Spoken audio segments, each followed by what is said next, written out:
There probably are guys out there named Tim Lord, which is anyway. Tim Lord. If only their middle initial were E.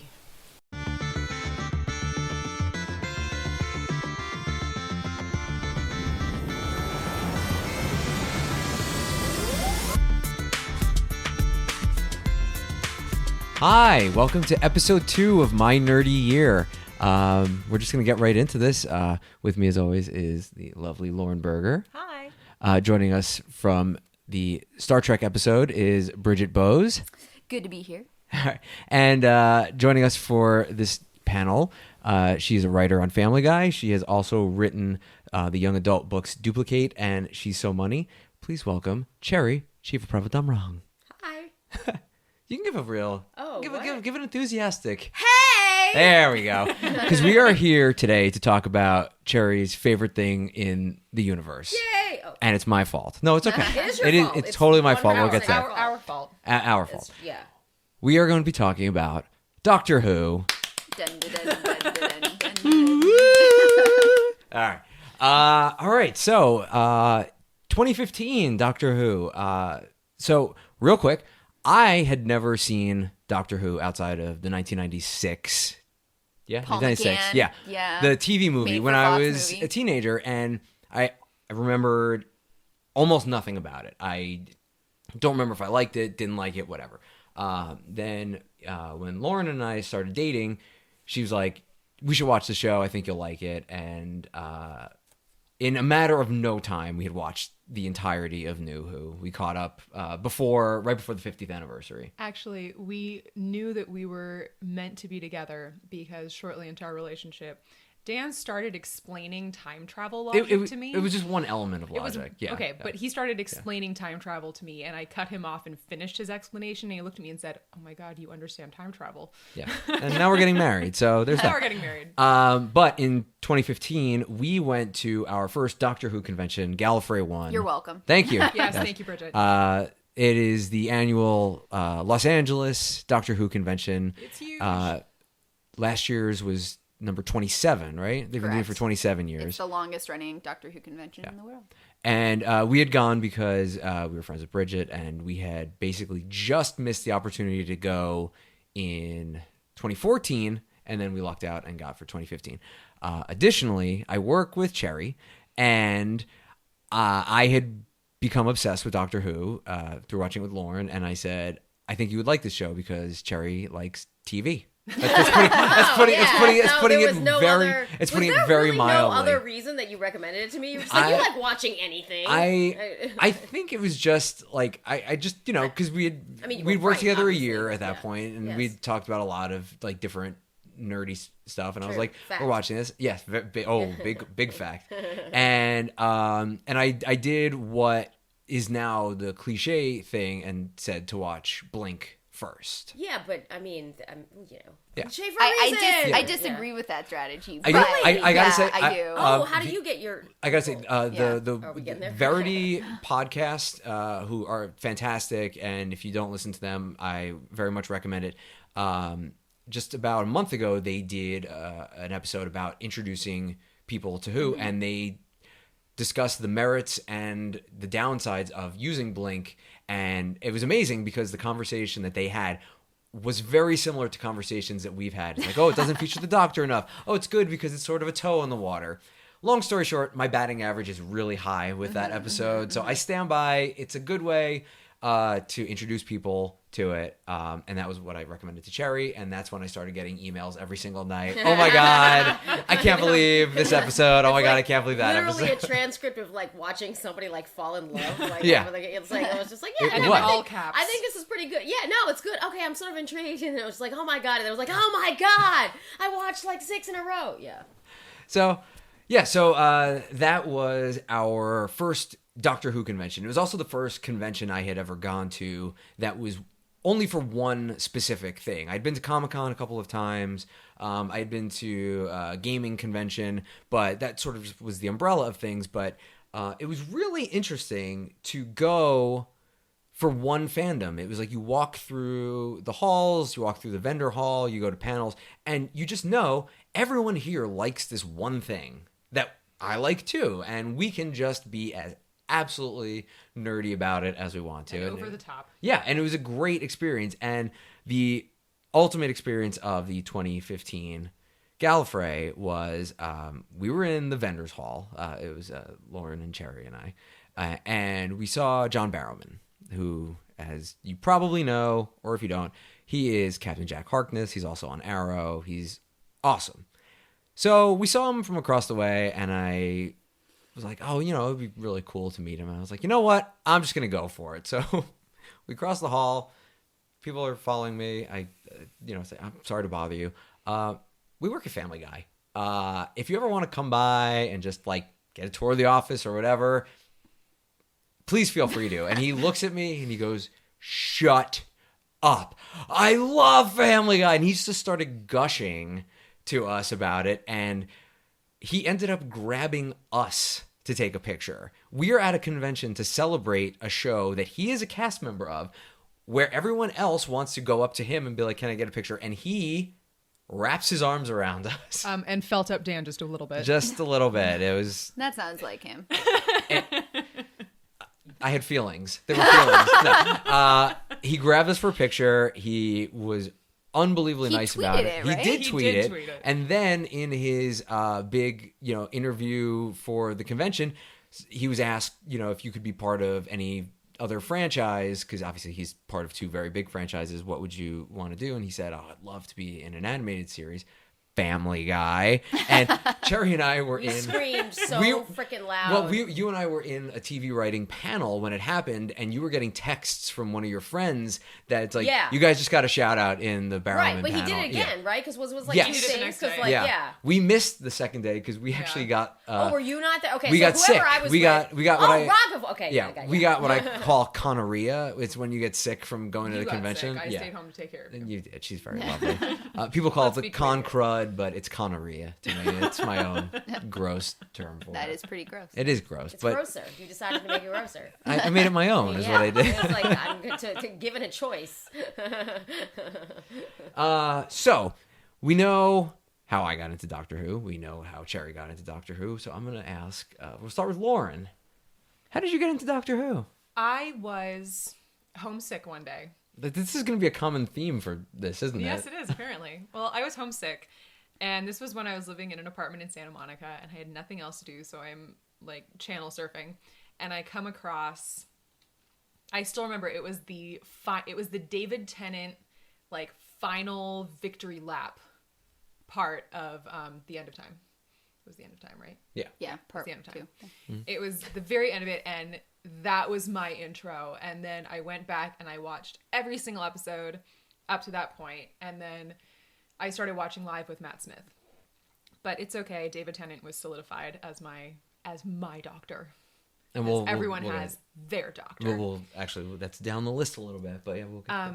If anybody remembers from last episode, I said that there were 3 people I would legitimately leave Dan for, and top of the list is for sure David Tennant. Until we were engaged, he would not allow me to have the life-size cardboard cutout of the 10th Doctor. It I am threatened now- me. I really hope at some point in a future podcast we learn who the third man That's Lauren what I'm- Bergher that's- I Dan missed for. the first. Yeah, who was the wait? the what- first one was Alan Rickman.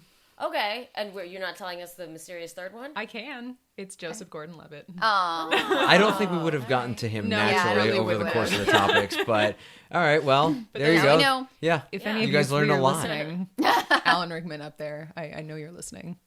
But yes, if you come and sweep me off my feet, Dan will be a very sad man. But And if any of he you are will be listening, a sad man. and if any of you are listening, if you sweep her off your feet, He won't be to the able victor do go the anything about it. spoils. No, I mean, it's just like I'm being bested by, the best. Yeah, so yeah, it's like, yeah. I mean, I'll be mad, but I'm keeping all the gifts. So He'll actually be That's a just how it little works out. jealous if it happens. Let's be honest. Alan Rickman is the only one who has his own cake, but that's because I was so sad after he died that Yeah. I designed him a cake. It's an excellent people cake. grieve in different ways. Yes. You grieve through cake. Bridget, how did you come to Doctor Who? I actually cannot remember. I can't remember. Cool.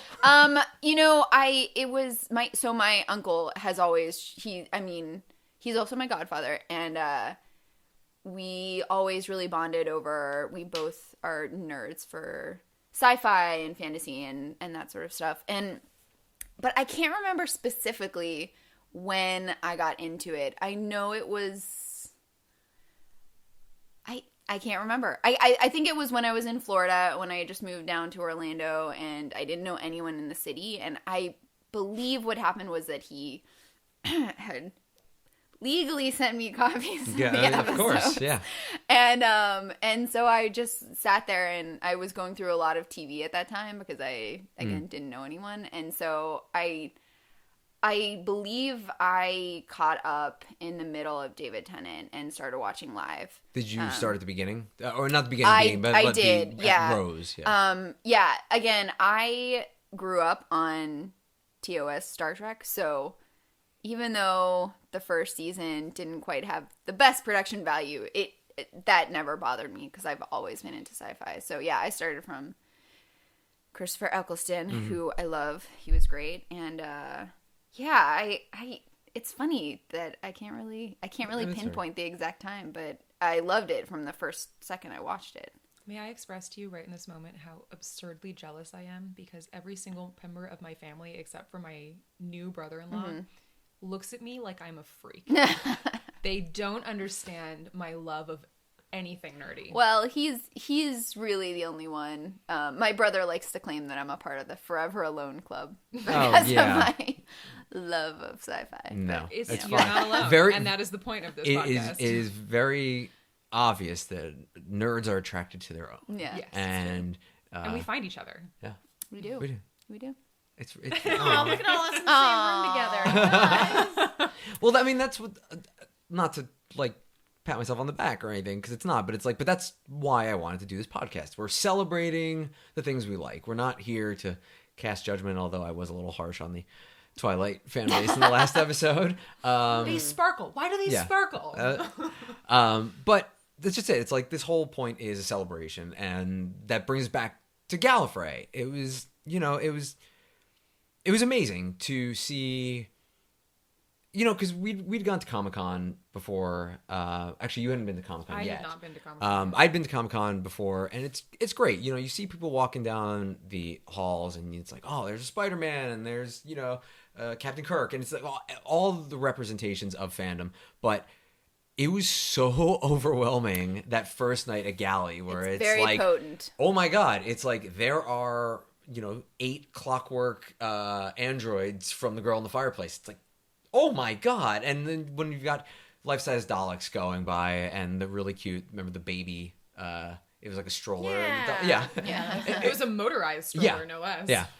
It was just like really overwhelming. And the first, on the Friday night of that Galley, Cherry and I went from work. And then, did you meet up with us, or no? You didn't make it that I night? was still working at the bakery back then. Right, okay. And I worked 6 days a week. I had 4 days off a month. Right. I was dead on Friday nights.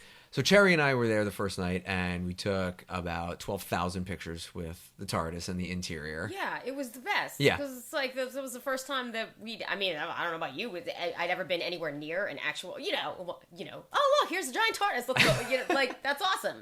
It was awesome. You still kind of haven't recovered from that Galley, and we've been to one since then. I know. Well, every single time you see it, it's equally as cool. I'm not going to ever get over it. You know what I mean? It's like, here it is. This is the best thing. Let's go take it. And you can't. Although this year, there was that woman's like, when me and my friend both went up to the TARDIS for the first time and fully took a selfie with it, and then we traded ribbons with her, and like the ribbon that she was handed out was one of those like on pain of death, don't take a selfie. I was like, oh hey, you just saw us do the thing. Anyway, thanks. Well, let's talk about the ribbons. Ribbons. Oh, the ribbons. For that listeners, we didn't know about last year. Right. For listeners who don't know, one of the big traditions of Gallifrey 1 is that people will make and distribute these ribbons that you attach to your badge. And for the real collectors, by the end of the first, 20 minutes, your ribbons are down to your knees. Oh my God, and John Barrowman's kept falling off of his chest. They kept detaching, and I kept having to pick them up and like press them back onto his chest, and it was lovely. People come fully prepared. They tape the back of them together. I've seen a woman collect so many of those ribbons. The next year, she made a dress out of the ribbons. Whoa. Yeah, it is really, really cool. And awesome. I think kind of special just to this con. I don't think I've seen that. Yeah, in and con. it was also nothing that we had known about in advance, and immediately it was like, I need to get ribbons. Oh, well, I don't know why, but I need to get ribbons. We should clarify that all the ribbons have something unique printed Yes. on them that are usually Doctor Who related. Yeah, there are some really Creative. clever fan mashup ones. Like there were a ton of Sherlock ones. There was, I don't know, just They have everything. Hamilton ones a lot. Yeah. Yeah. Oh, yeah, really? Yeah. Oh my Ton of god, Hamilton so ones. many Yeah. Hamilton ones. But yeah, it's like this. I don't even know where it began, but it's this like weird tradition. And that first year, it was just like, I don't know why I want these, but it was like Pokemon. It's like I gotta catch them all, but you can't. There were like 1,000 different ribbons, and I've learned since then that there are like websites that have like ribbon registries just for Galley, where you can be What? like, yeah, exactly. Wait, it's like, what do you mean? You can be like, oh, I got this one. I didn't get this one. yes, it's like you the can Disney look up pin Shut trading. up. yeah, but it's with like you Galley. can look up by the year. It's like it was Wow. it was a red ribbon. What was it? Boom, here's a list of like what it That was. is And awesome. It's turned into this entire subculture that hasn't made it outside of this one convention as far as I know. But I mean it's great to have something to do. We always are very busy at these conventions, but it was Well, just like it's so weird. It's a good conversation starter. It you know, is. to It go is. up to And- people, and I think that is probably where it started as a way to ease into conversations with people. Like, hey, do you have a ribbon? Can I trade you a ribbon? We now do cookies. Yeah.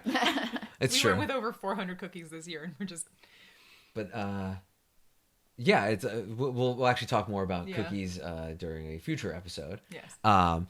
But yeah, I think you're right though about it being a good icebreaker, and because we've definitely just made friends with people at 2015 when we went to the TV writing panel.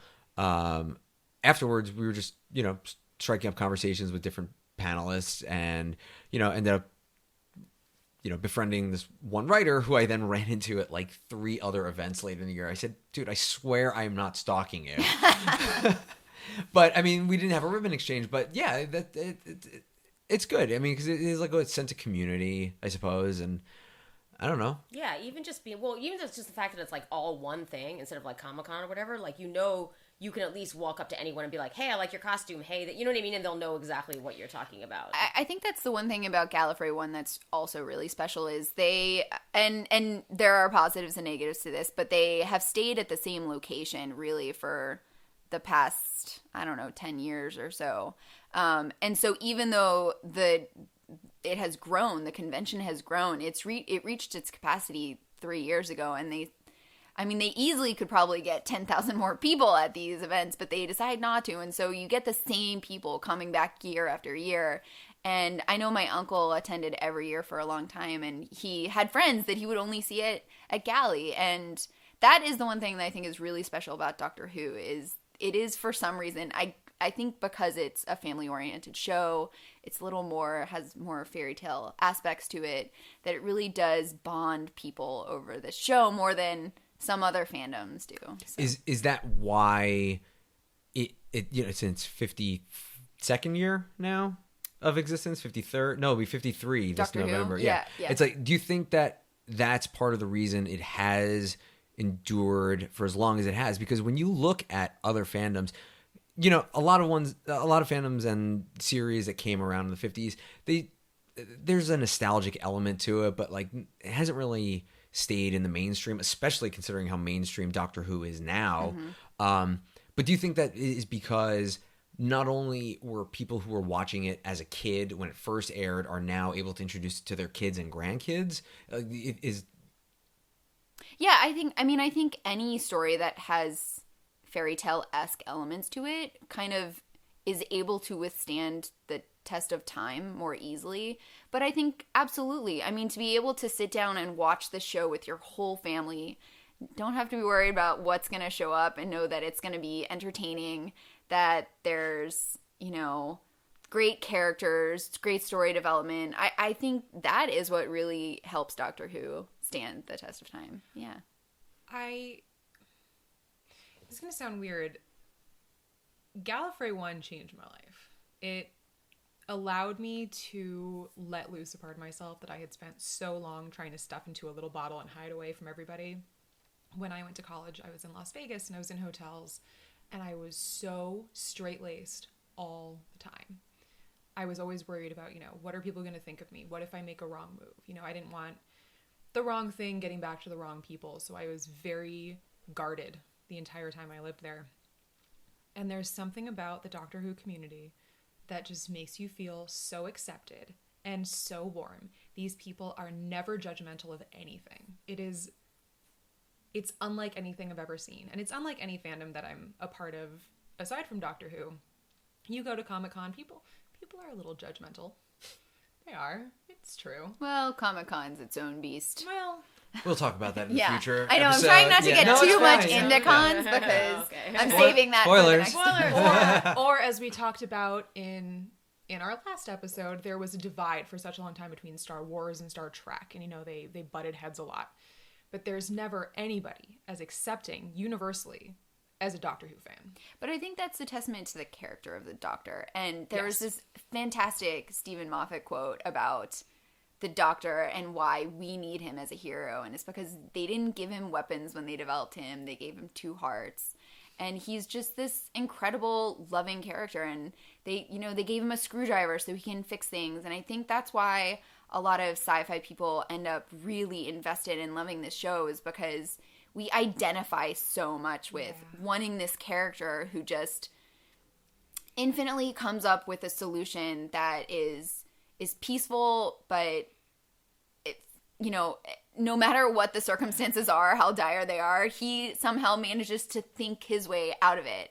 And he doesn't always save everyone, which is, something that I think is also, it grounds it in reality for us, but... And heartbreaking when it's a and character heartbreaking. we love.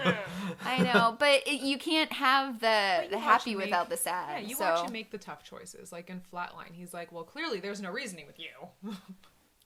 Yeah, I mean, it's just, to me, the character of the Doctor is such a special character, especially since he regenerates into these, Yes. I mean, it's always the same man, but there's new elements to him every time, which keeps the story fresh and keeps you interested, because you want to see who is this new man gonna be. Well, I also realized that, and this came out of the 11th Doctor's farewell speech, Matt Smith's, oh my God, like it's amazing. Like I almost wish I still was a theater kid in the competition, because I would do that scene and I don't care if I'd be crying through it. It's just so well done. It's so well written and performed.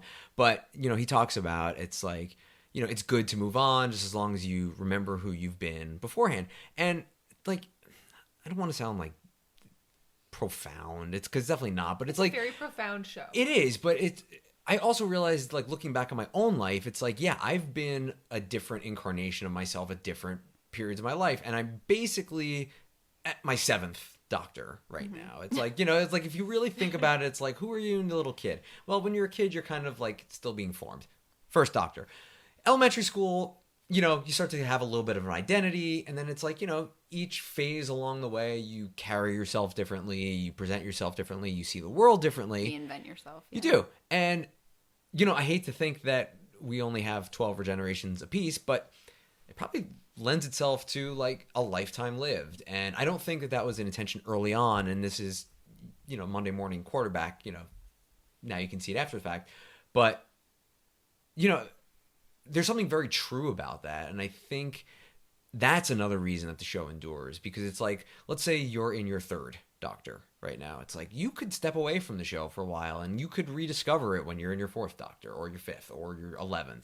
And it's a weird parallel to make to humanity, but I think it does it really well. And it puts a creative spin on it. It sort of makes you look at your own life and you want to be a better person. Or maybe you don't. Maybe you're just enjoying it for the monsters. Maybe you're the master. Yeah, exactly. Or the mistress. But I've found that aside from the storytelling and the acting, like, that has been something that I've really found very recently to be true. And, when the show does Heart right, it really does it right. And that is actually going to segue into the next talking point. Series 9. The series that just aired this past season was almost a masterpiece. It was. I mean, So close from to being beginning, it was so close to It being was- just like the, Yeah.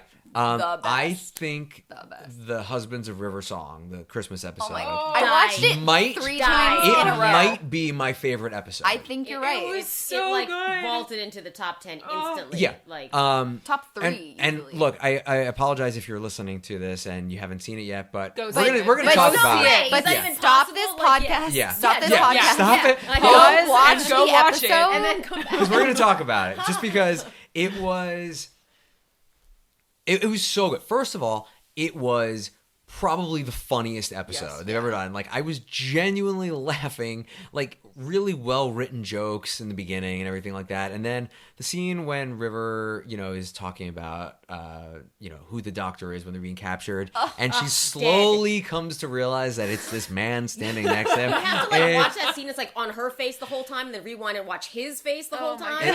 Just so you can see. Oh my god! It was just gonna so cry. like that scene Yeah. is a clinic in acting. It's really like is. unbelievable. And then at near the end, when the ship is hurling towards the planet with the singing towers, I like grasped my chest like the Dowager Countess. Like, oh god, I know where they're heading. Good reference. Thank by you. the way. I've actually never seen Downton Abbey, but I just know. But I knew because I love the Silence of the Library and Forest of the Dead. Like I love those episodes. They're among two of my favorite.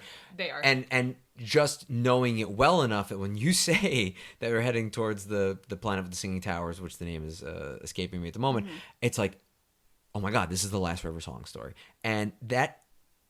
It still got me in the end where it's like we have one more night together. But that night lasted 28 years.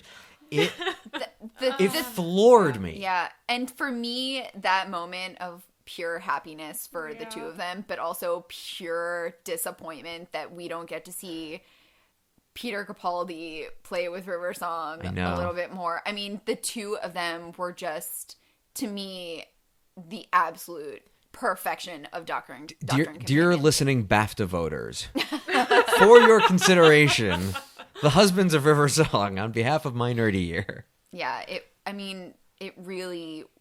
was the moment I think we had all been waiting for since Peter Capaldi took over as the Doctor, was to see oh my him god! with River Yeah, Song. yes. that we please, didn't know yeah. we were waiting for. Yeah. I mean, he and River Song were just. It killed was- it. It They was just freaking killed it. more perfect than Matt Smith and Oh, River Song yeah. ever could have. I mean, hoped to be. I loved the 11th Doctor with River Song, and I think there was such a playful element to them, but Yes. and probably this is just a visual thing to see the two of them, to me, didn't quite, in a traditional sense, Yeah. match on screen Uh-huh. as a couple, but I loved the way they interacted, but to me, Peter Capaldi's Doctor has a little more gravitas to him, and I always felt a little like River Song overpowered the 11th Doctor a little bit. Well, and so it felt like when with the 11th and River, it was a young couple dating. Like they weren't in a relationship. Like granted, they're married, but it felt like they were dating. With the 12th Doctor and River, it felt like an old married couple in the best way possible. Yes. Like I would watch a whole show with just the two of I know. them. On that one night, I would just watch Hey, them. Yeah, You know, I mean, if they wanted to hopefully- do like a spin-off of like, this is like we'll do, like one episode. Doctor every Who, single- 28 years. Yeah, yes, sold. Yeah. Now, Oh, actually, those fine. would be really good for Big Finish. To it. do. Just fill in the gaps. Do it. Pitch. That's Yeah. what that's what I was gonna say. Is that we think it's done. They could revisit those 28 That would be years. the Well, best. she has actually done a number of the audio stories Mm-hmm. with various doctors. So, yeah, I mean, I wouldn't rule it out if somebody's listening. Yeah, if anyone's listening, we Make don't know that happen. if anyone is.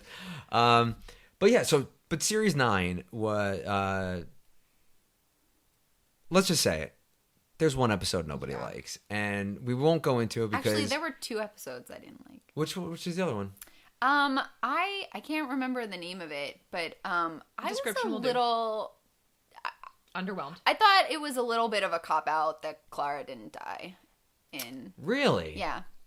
Yeah, I mean, there's a precedent set for companions having been killed off. And I just felt like the way her character arc was going, I would have loved to have seen the Doctor move forward after her death and seeing what it did to him. What that would have done to him. Yeah. Yeah, I mean, I thought it was more of a cop-out that he lost his memory of her. Yeah, I mean, that too. I felt like that whole episode negated all of, this whole story that we've had with Clara being the impossible girl and having such an impact on his life.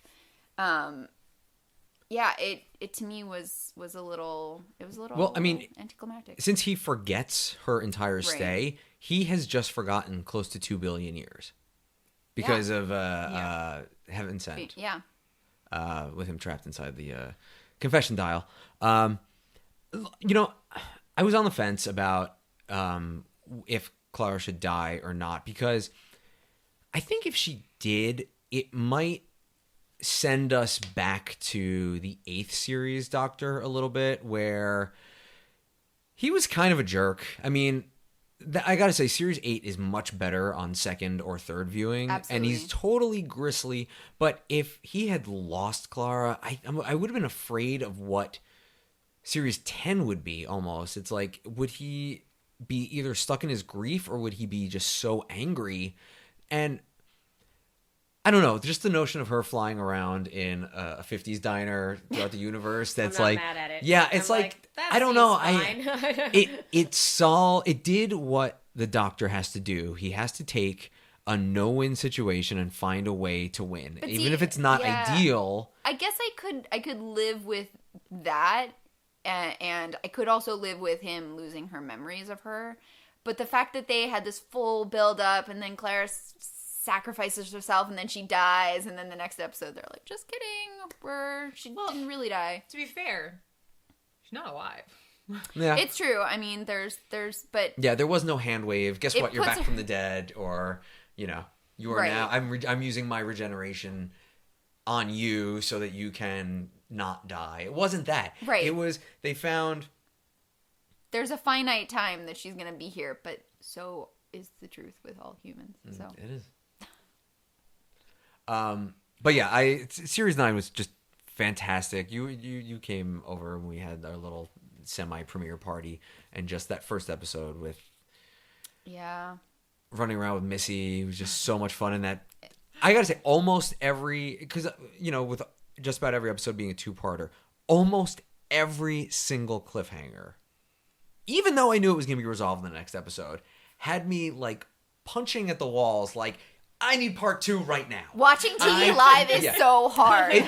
We're idiots for doing not it, but you do really get the full experience, and especially going to work. Although you were sometimes a day or two behind. Sometimes I was a day or two behind too. It's not on a convenient day over here. I mean, is it on Saturday in England? I don't know. It's not. It's I think we get it same day now. Okay, as England. Either way, it's not the best time slot for having a slot. But Monday mornings during Doctor Who, as soon as I see Cherry in the morning, the first question each of us asks, "Did you watch?" Right, because it's either like, "Wait, shut up! No, we can't. Okay, we can both talk. No, we can't talk. We are so respectful of each other in terms of like not just being like, "Can you imagine? OMG, OMG!" No, that's only Cherry's emails. Well, but it's there was such a boiling point of that this year with just about every episode. It's like, "Did you see it yet?" "No, I didn't see it. I'm gonna watch it as soon as I go home tonight." "Okay, as soon as you do." Right. And the next day, "Did you watch it?" Yeah. And I really wish we were recording facial expressions for these podcasts. Oh yeah. I know. Dan is just hitting like, his head, like narrating, and then he slapped his own face. Yeah, we'll have we'll have like the track that they have for movies for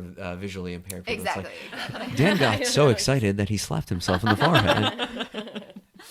But then I do want to talk about what was, aside obviously Husbands of River Song was my favorite episode of the series, but my favorite moment of this past series, whichever, we're talking about an English series, let's call it series. It's international. Everybody knows was the Bootstrap Paradox.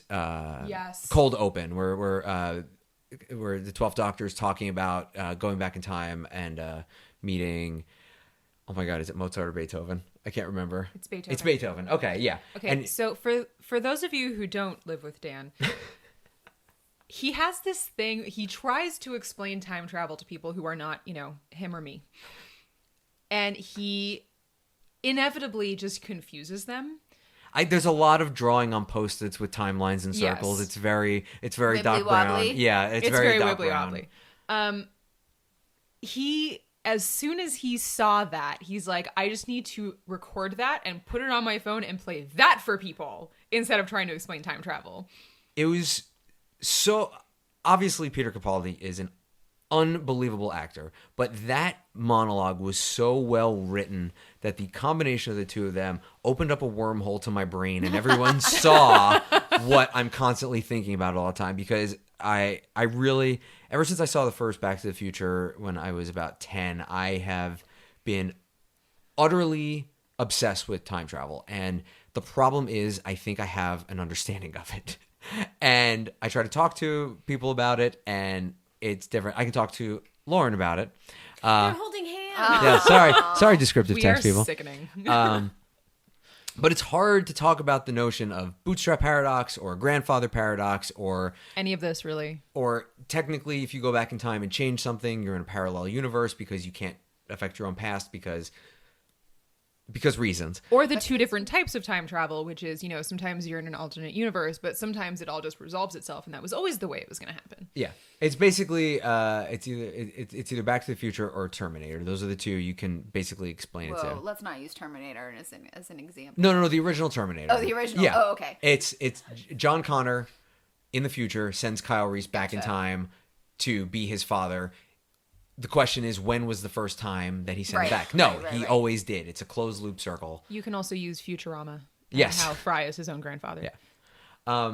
But it was just like finally seeing something that articulated what was in my brain.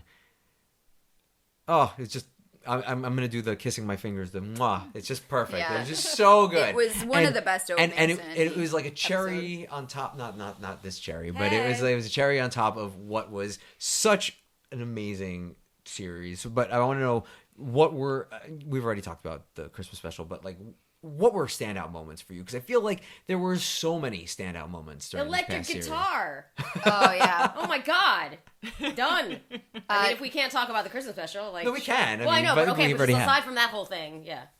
Yeah, I mean, I would also have to say seeing Gallifrey Yeah. was just such a treat. I mean, I know you see it all the time in the original series, but since it was the first time we got to approach it, Aside from with, just one room. right. One room or one well-produced exterior shot. Right, yeah, we right, actually right. spent time on the planet. Yeah, I mean that was really special, and also just having Michelle Gomez back as Missy. I mean, I really want to just see her, a whole series of just her. She's the best. She's so awesome. her interaction with Peter Capaldi, again, to me, is just the epitome of what the relationship of the Doctor and the Master should be. It's two equals, these friends from a lifetime of, struggle, but at the end of it, they're still friends. It was beautiful. It's really good.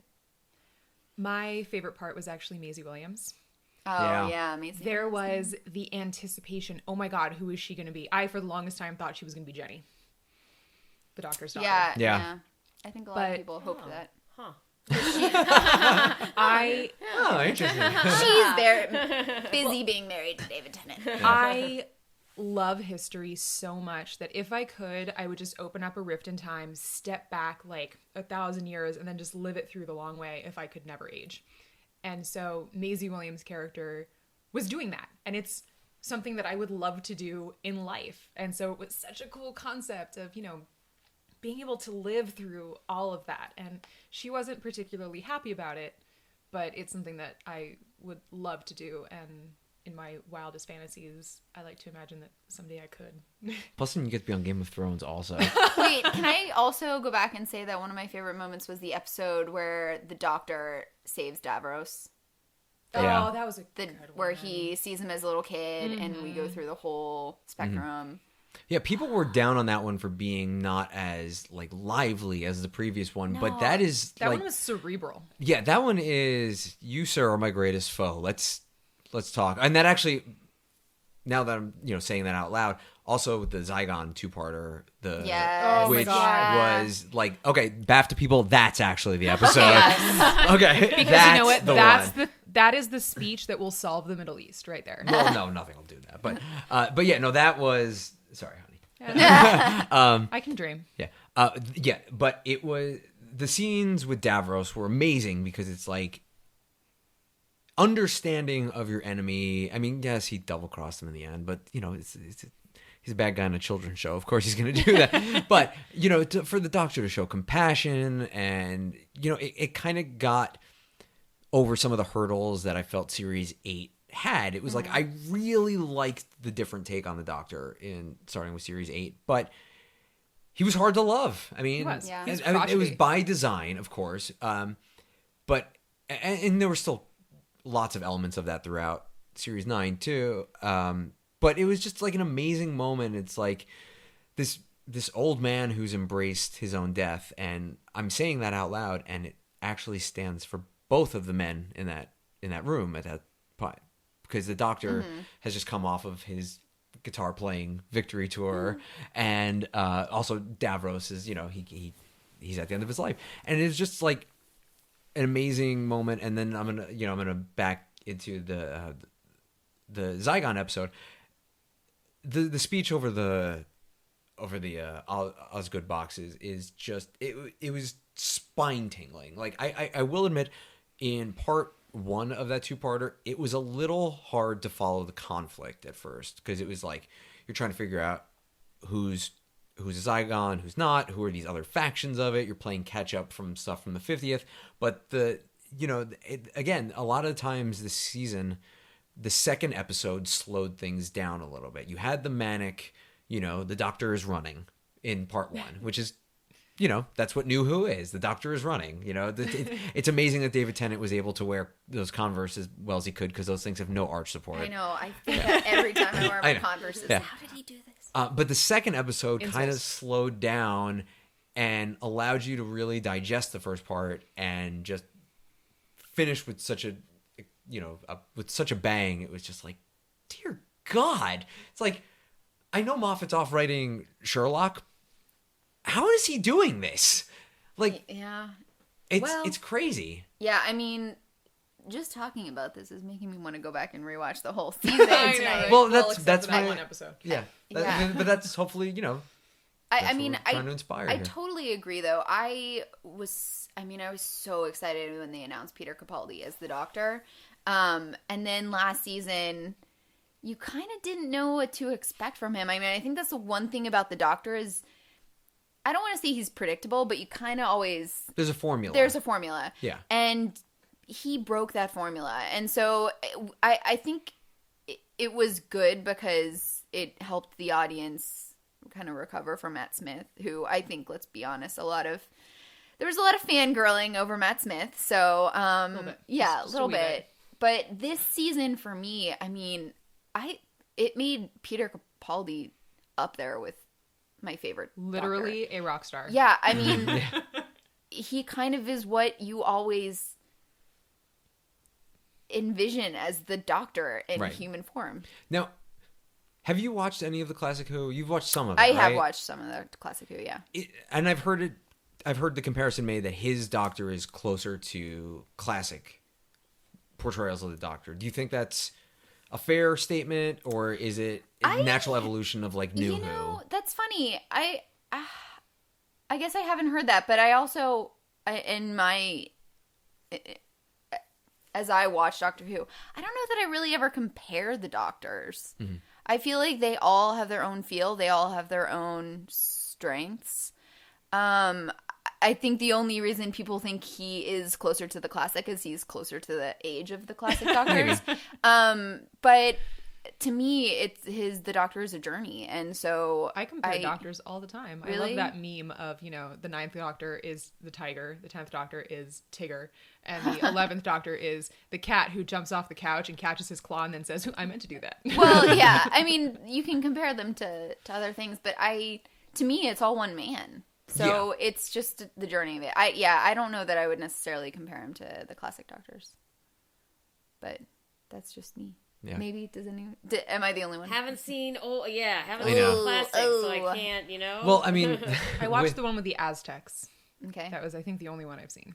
when TV finishes for the summer, which doesn't really happen anymore because of everything, I think our thought was that we're gonna possibly try a new Star Trek, but we're also might dip our toe into the water for classic our Doctor other Who. Star Trek might be the original Star Trek, so then we'd really be, kitching ourselves out quite a bit. Well, I'm really sad that all the camp. Ben Patton is in here. I'm calling you out, Ben Patton. Yeah, agreed. Because I'm sure, would have a lot to say about the classic series. He's a classic series expert. Yeah, he really. I mean, he's a Doctor Who expert. I'm just gonna throw in a little pat on the back. Bridget cockily stroked her hair. I know which story you're going for, and I was in on that. We played Geeks Who Drink Doctor not that Who. one. And our team won, and by our team I mean Ben Patton won Doctor Who. Oh yeah, trivia, that was the one I was thinking of. And it was awesome. And yes, Ben Patton is totally the reason we won. But yeah, he was the one who has slowly started to introduce me to Classic Who, and I would encourage everyone. I mean, it really is still brilliant. Again, you have to kind of escape from the production value. Yeah, and the camp. I mean, so much camp. When Lauren had me watch Rose, I immediately I saw the visual effects aren't great. I just cast that out. Yeah. Like I just don't make that a factor. Just watch the show as it is. Deal with it because like when Mickey gets his hand stuck in the plastic, it's like that's not a good effect. And like at the end, it's just like what is that pile of mush? That is why I am of the camp that people should start with Christopher Eccleston. Right, and because it only gets better. And I will say though that it was. The second episode, The End of the World, I really enjoyed that episode because it reminded me of Hitchhiker's Guide to the Galaxy, and we got to see some real aliens. And plus, there's also really good humor in that one, like the iPod jukebox. That's a funny joke. But I still was like, okay, I'm enjoying this episode a lot more than the first one. And I've gone back and watched Rose, and it's better once you know who the Doctor is and understand who Rose is and all that stuff.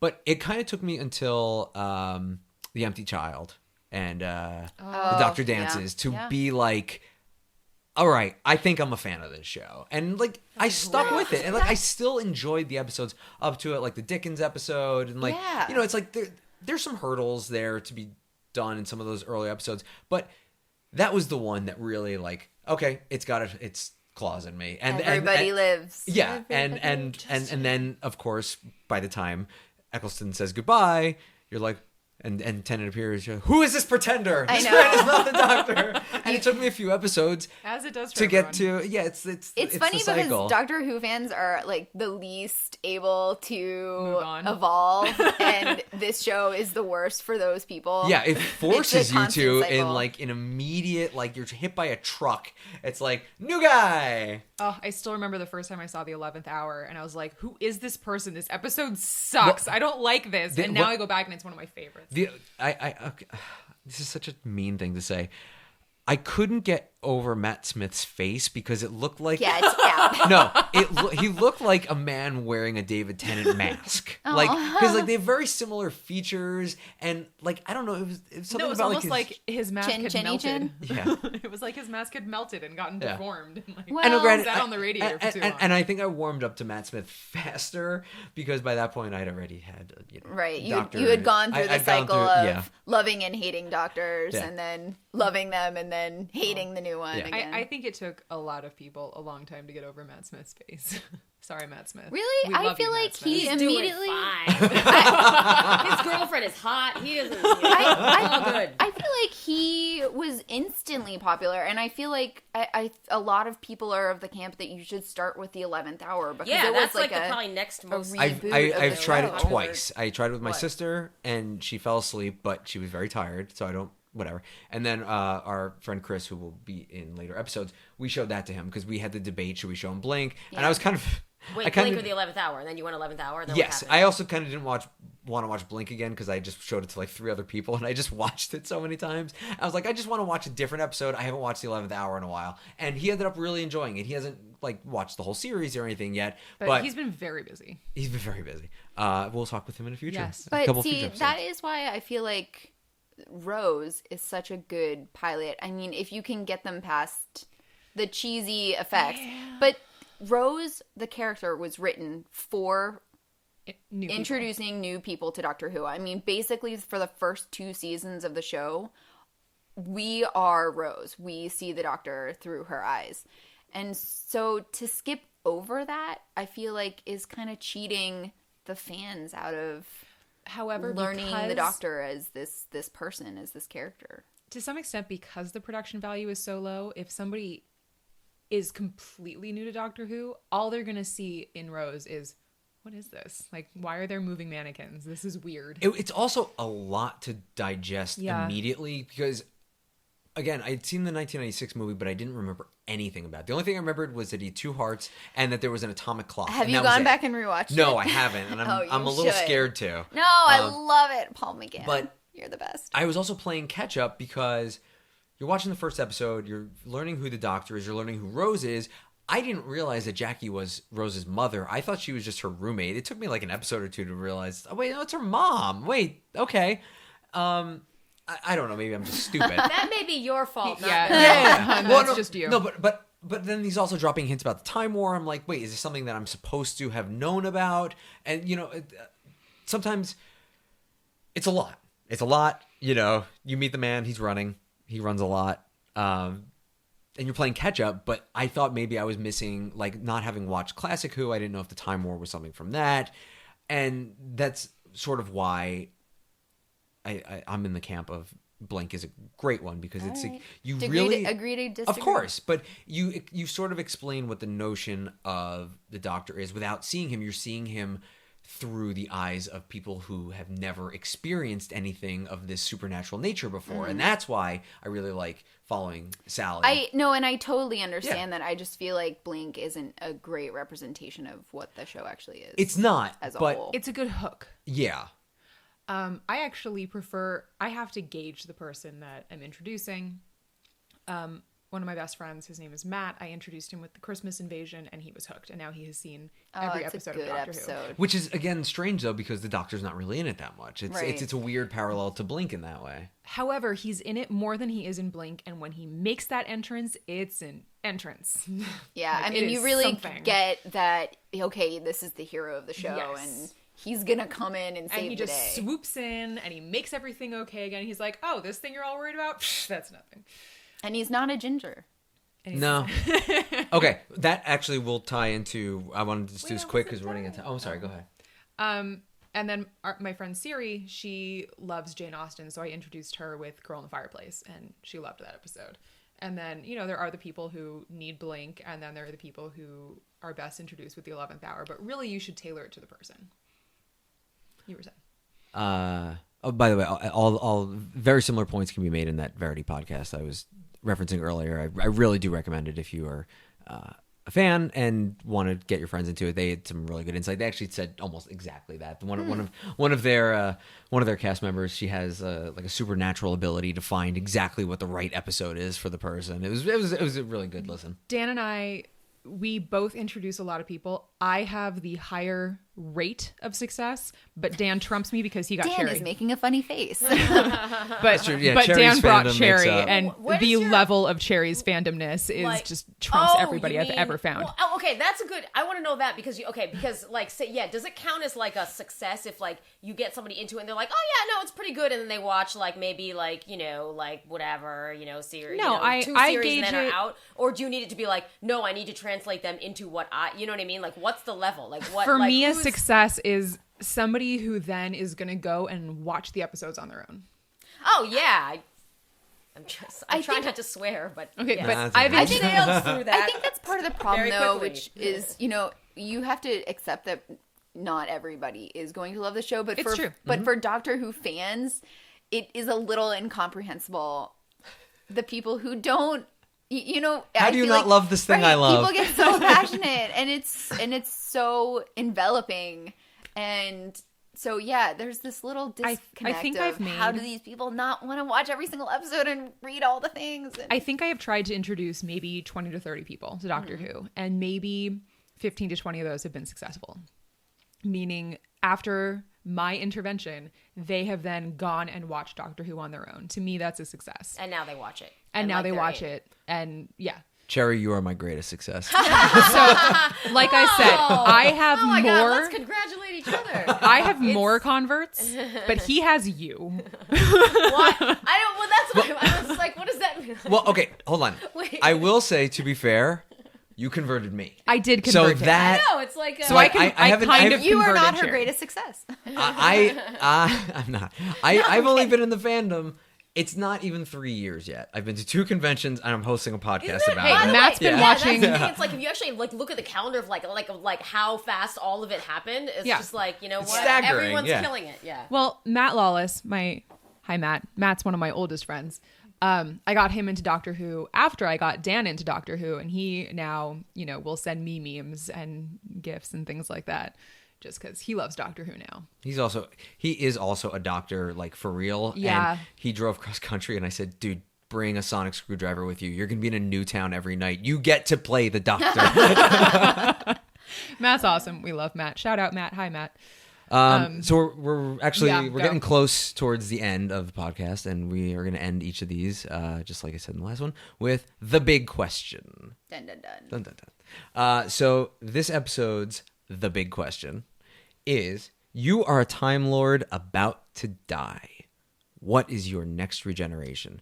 And These are really hard questions. well, I mean that's why they're big. That's why they're the big. Does anyone want to go first?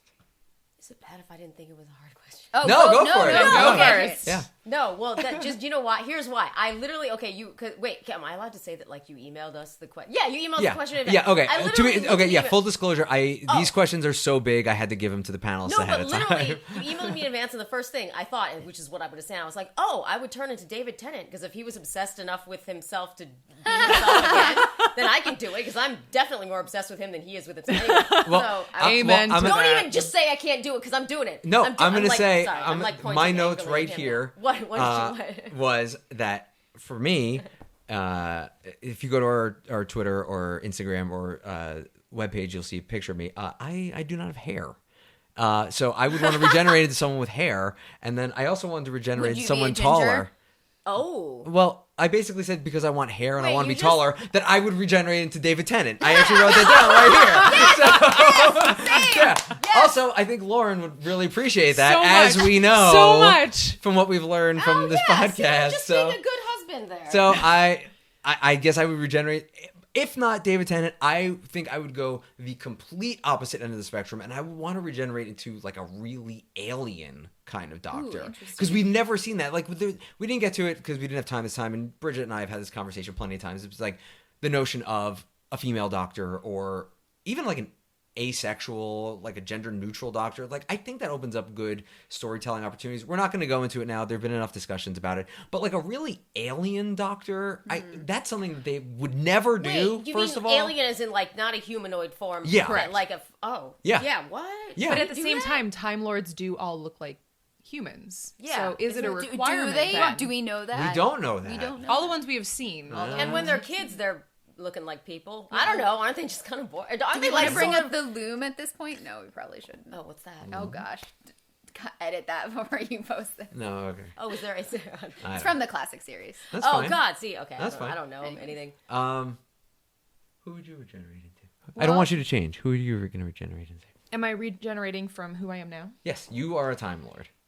I think I'd want to go my opposite. So I'd be male. I'd be older. Yeah, I'd want to be probably like the exact opposite of myself, just to give it a shot and see how that goes.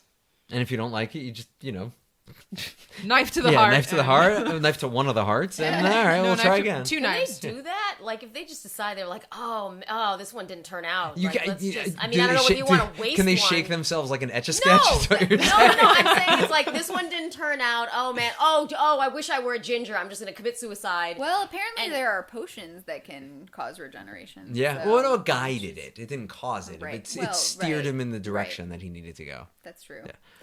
Well, I think I would still be regenerating into a time lady. I'm old-fashioned that way.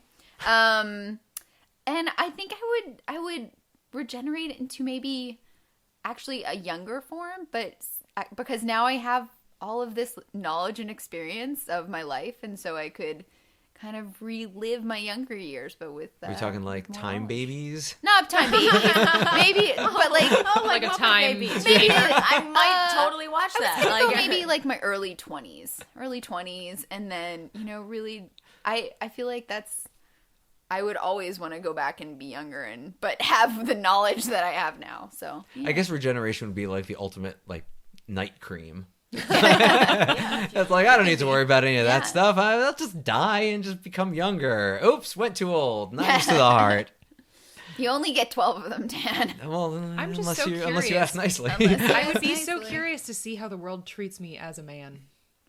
I'm used to how it treats me as a woman. oh well, better. That's a Well, yeah, whole nother better. podcast. Yeah. So Unless I'm ethnic. we're just gonna stick to Doctor Who. nerdy surface level stuff. I'm No, just no, saying, I'm like that's why I'd want to go, full it's good. opposite, just to see a different perspective than the one I have. Yeah. Hey, it's your big answer.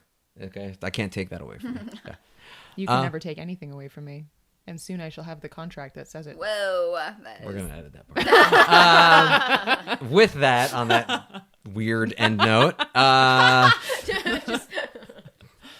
thank you everyone for listening. Thank my panelists again, Cherry and Bridget, and as always, Lauren. Mwah. Be sure to follow us on Twitter and Instagram at MyNerdyYear. And come back next time when we will be talking about anime. Woohoo! Thank you for pretending to be excited about that. oh, I am sorry. excited No, about it's it. fine. I didn't pretend. Yeah. Yeah, no, it's fine. Yeah. Thanks everyone. Thank you for listening to My Nerdy Year. Our theme song, Crunk Night, is written and performed by Kevin MacLeod at Incompetech.com and is licensed under Creative Commons. For full credits and for more information about the show, please visit mynerdyyear.wordpress.com.